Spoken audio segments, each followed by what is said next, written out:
Just কোনো অ্যাপ্রোচই না। এটা কি অ্যাপ্রোচ? চুরি করে ধরা খাইছে হাতে নাতে, এখন করে আমি ক্ষমা চাই, এটা কোনো অ্যাপ্রোচ হলো? উনি চুরি করেছেন, এটা অপরাধ করেছেন, অপরাধের শাস্তি হবে, সোজা আলাপ তো, এ না আর কোনো আলাপ নাই তো। উনি ক্ষমা চাইছেন, মহান ব্যক্তি ক্ষমা চাইছেন, দেশ ধন্য হয়ে গেছে, জুলকারনাইন সাহেব খুশি হয়েছে, আমি খুশি হই নাই। জুলকারনাইন সাহেব তো আগেই বললো ওনার সঙ্গে তার পার্সোনাল একটা সম্পর্ক, পার্সোনাল সম্পর্কের কারণে উনি বরং ওনাকে এক ধরনের ছাড় দেওয়ার চেষ্টা করতেছেন। উনি ক্ষমা চাইছেন, উনি কি কারণে ক্ষমা চাইবেন?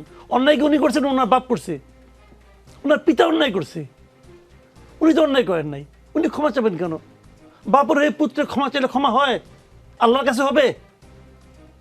আল্লাহর কাছে হবে? আমি মনে করি অন্যায় করলাম, আমার বাপ বললো আমার পোলা নামাজ উজা পড়া নাই, ওনার হয়ে আমাকে, আমি ওনার হয়ে ক্ষমা চাচ্ছি, আল্লাহ ক্ষমা করবো? করবে ভাই? করবে না তো। পিতার হয়ে পুত্রকে ক্ষমা চায়, কোনো অধিকারই তো নাই।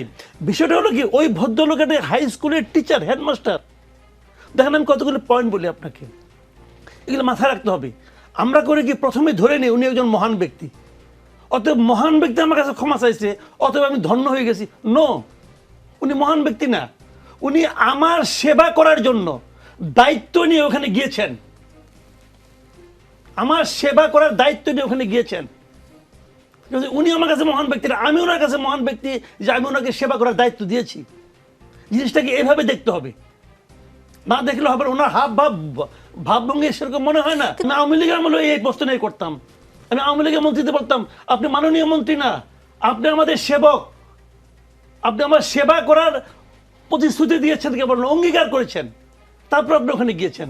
আপনাকে তো আমি প্রশ্ন করব, আমাদেরকে শেখানো হয়েছে এইভাবে প্রশ্ন করে না, মাননীয় মন্ত্রী বলো। No, this is not right.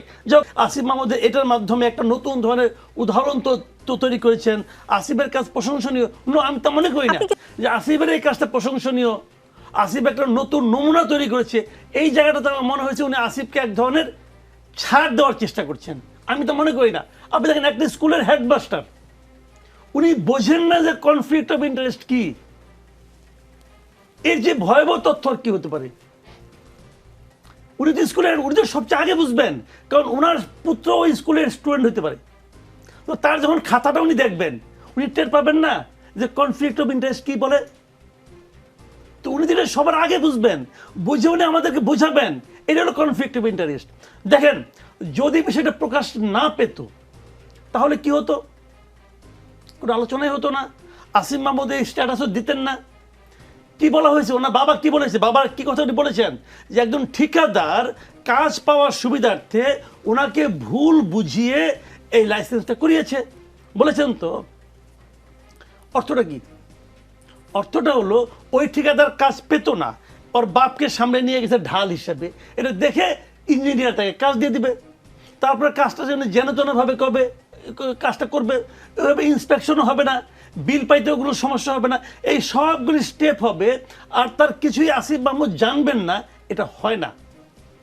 আর একটা কথা বলি, ওনার বাবা কি ওই এলাকায় এর আগেও আমি নিজে দেখেছি সেই ভিডিও, উনি একটা ভিডিওতে বলেন নাই যে আমার ছেলে দেশের সবচেয়ে পাওয়ারফুল মিনিস্ট্রিতে আছে, আমার ছেলে এই এলাকায় মসজিদের জন্য 3টা মসজিদের জন্য 10 লাখ টাকা দিছে।